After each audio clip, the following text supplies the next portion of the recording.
سباق السيارات الكهربائية.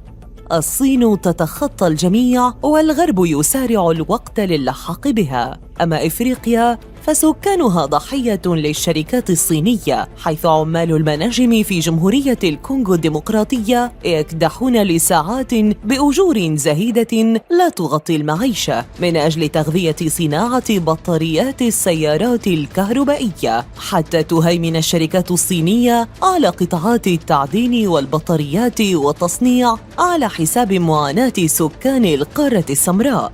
تحتكر الصين صناعة السيارات الكهربائية في الوقت الذي تقتحم فيه أوروبا السوق بقوة إنتاجية كاسحة، ومع استثمار الولايات المتحدة الأمريكية لمليارات الدولارات احتدمت المنافسة بين الكل. فهل ينجح الغرب في مواكبة سباق صناعة السيارات الكهربائية أم أن الغلبة ستكون للصين؟ هذا ما سنجيبك عنه، لذا لا تنسى الاشتراك بالقناة ومشاركة الفيديو. سباق السيارات الكهربائية.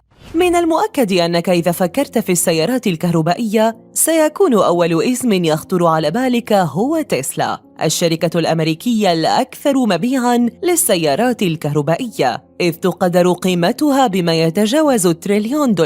ومع هذا فإن ما تنتجه شركة تسلا في شنغهاي العاصمة الاقتصادية للصين يتخطى المعدل الإنتاجي للمصنع الأساسي بكاليفورنيا، ويعود هذا لما توفره الصين من كميات كبيرة من البطاريات الكهربائية، حيث تتحكم كاتل الشركة الصينية لصناعة البطاريات بحوالي 30% من سوق بطاريات السيارات الكهربائية في العالم، الأمر الذي ساهم في جعل الصين أكبر سوق للسيارات الكهربائية، بما أن إجمالي مبيعاتها قبل 2 من الآن قد بلغ 1.3 مليون سيارة في السنة، أي أنها تشكل أكثر من 40% من إجمالي مبيعات السيارات الكهربائية حول العالم.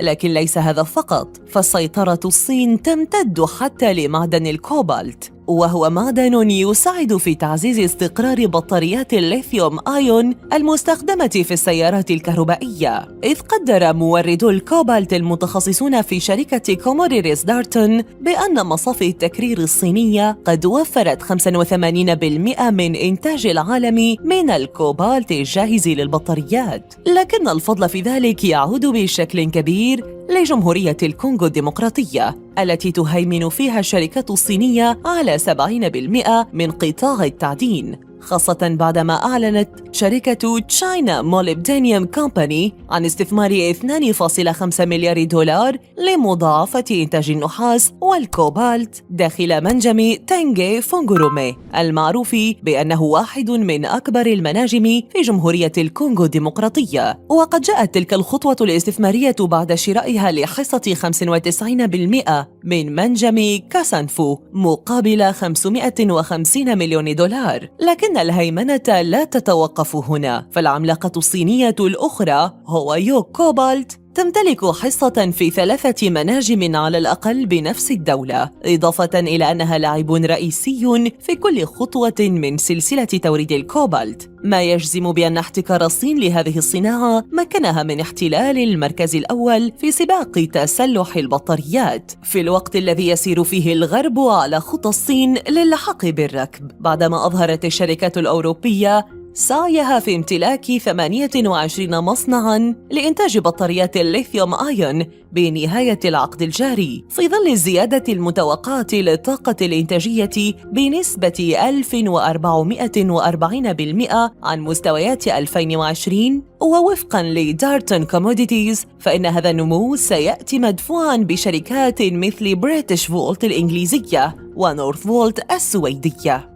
لكن ورغم ذلك فمكانة الصين في السوق لن تتزعزع، فبحسب أحد محللي دارتون ستفقد الصين جزءاً من هيمنتها في النهاية، لكنها ستظل من أكبر أقطاب الصناعة. ومن ناحية أخرى فإن الولايات المتحدة هي أيضاً قد تخلفت عن الركب رغم استثمارها $174 مليار للفوز بسوق السيارات الكهربائية كجزء من حزمة البنية التحتية للرئيس جو بايدن البالغة $2 تريليون، النتيجة التي أكدها سايمون مورس الرئيس التنفيذي لشركة بنشمارك مينرال انتليجنس، إذ خلال حضوره أمام لجنة بمجلس شيوخ الأمريكي قال إن الصين تبني مصنعاً ضخماً للبطاريات كل أسبوع، بينما تبني الولايات المتحدة واحداً كل 4 أشهر.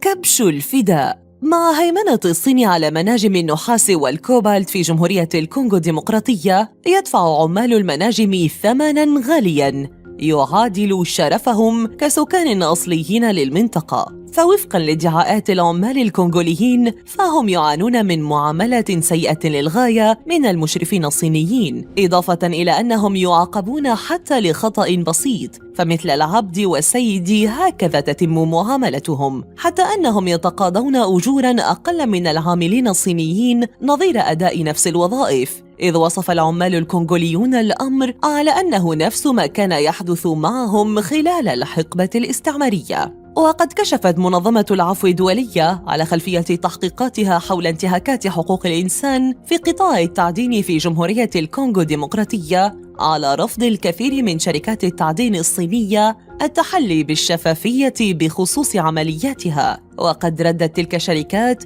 على ما وجه لها من انتقادات بدورها الفعال في زيادة إيرادات جمهورية الكونغو الديمقراطية.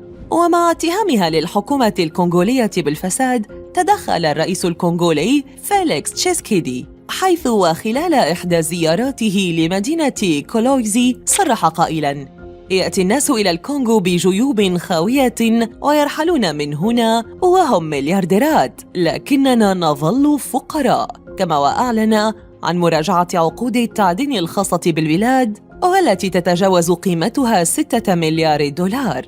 برأيك، هل بمقدور الكونغو زعزعة سيطرة الصين على صناعة السيارات الكهربائية؟ أخبرنا أيضاً في قسم التعليقات عن الصناعات الأخرى التي ترغب في اكتشاف ماهيتها.